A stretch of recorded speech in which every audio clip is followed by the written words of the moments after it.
Bonjour à tous et bienvenue dans ma deuxième capsule de mon projet personnel qui a pour sujet un élément essentiel, le feu. Le feu est très important parce qu'il sert à faire cuire vos aliments, à faire fuir les prédateurs et à signaler votre présence aux secouristes. Aussi, il va servir à vous réchauffer et à faire sécher vos vêtements, alors c'est un incontournable.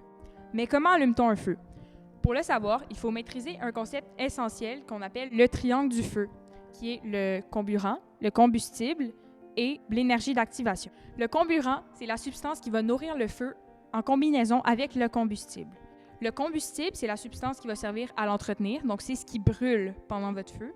Et l'énergie d'activation, c'est l'énergie que vous allez fournir. Puis ça, il y a plusieurs techniques. Le comburant, dans ce cas-ci, ça va être l'oxygène, parce que c'est facile, il y en a dans l'air, puis ça se fait automatiquement.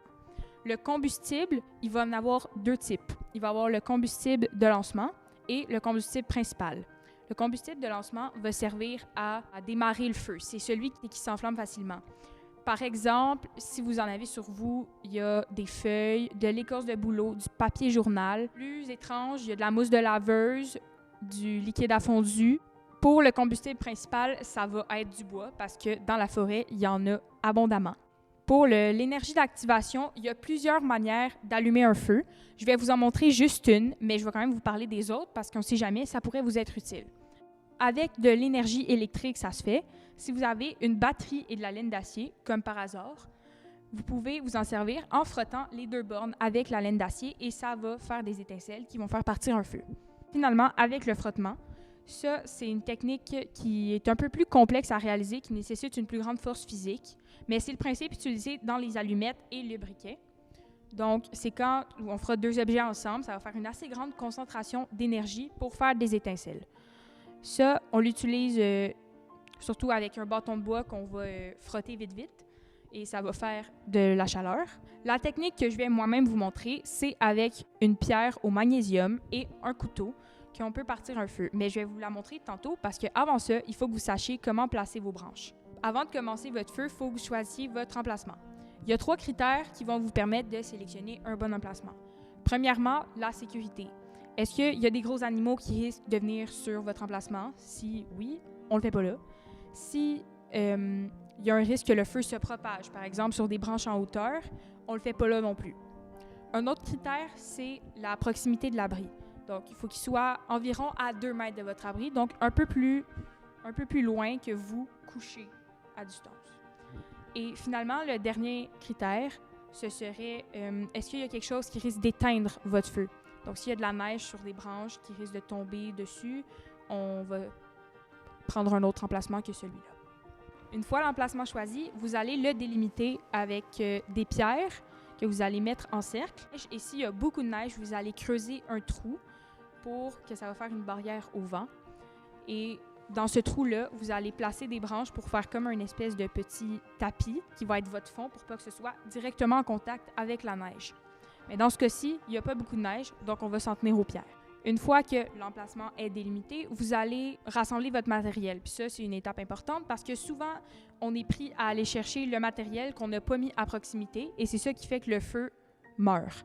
Donc, on va aller chercher votre combustible de lancement, que ce soit de l'écorce de bouleau ou du papier. Et le combustible principal, on va aller le chercher dans la forêt parce que c'est du bois. Puis du bois, il vous en faut beaucoup. Pour sélectionner votre bois, vous allez aller dans la forêt et ramasser idéalement le plus de branches que vous pouvez, mais c'est mieux qu'il soit sec parce que ça part mieux. Pour distinguer une branche sèche d'une branche humide, vous avez juste à la casser en deux. Si elle se casse facilement avec un bon bruit de clang, ben c'est une branche sèche, sinon elle est humide. Vous allez avoir besoin de bois de toutes les tailles, fait que des brindilles, des petits, moyens, gros bois et des bûches. Si vous êtes vraiment désespéré, vous pouvez couper du bois directement sur l'arbre, mais c'est pas une technique qu'on privilégie parce que c'est pas respectueux pour la nature. C'est quand vous avez tout que vous pouvez vraiment commencer. Donc vous allez placer vos branches et je vais vous montrer 2 méthodes. Il y a la méthode du carré et la méthode du tipi. La méthode du carré, vous allez prendre des grosses bûches que vous allez placer, comme le dit le nom, en carré, votre énergie d'activation, et ça va partir en faisant brûler les grosses bûches. La méthode du tipi, vous connaissez sûrement le fameux tipi amérindien. Donc, vous allez placer vos branches un peu comme ça, en commençant par les plus petites brindilles vers le plus gros bois. Vous vous allez mettre le combustible de lancement au milieu du tipi pour ensuite l'enflammer et ça va faire brûler les branches. C'est par la suite que vous rajouterez les bûches. C'est maintenant que je vais vous montrer comment partir un feu avec une pierre de magnésium et un couteau. Sur une planche de bois ou une bûche, vous allez mettre du combustible de lancement. Et après ça, vous allez prendre la pierre de magnésium. Vous allez gratter pour faire un tas de poudre, à peu près de la taille d'un quart de votre petit ton. Donc, quand vous avez le tas, vous allez gratter en donnant des très gros coups sur l'allume-feu et c'est là que ça va faire des étincelles. Ça ne partira pas du premier coup, il faut qu'il y ait beaucoup d'étincelles avant que ça parte, mais ça va éventuellement prendre en feu quand vous voyez des flammes. Et après ça, vous enflammez d'autres combustibles de lancement pour pas que ça s'éteigne et vous le mettez là où vous avez décidé de placer vos brindilles.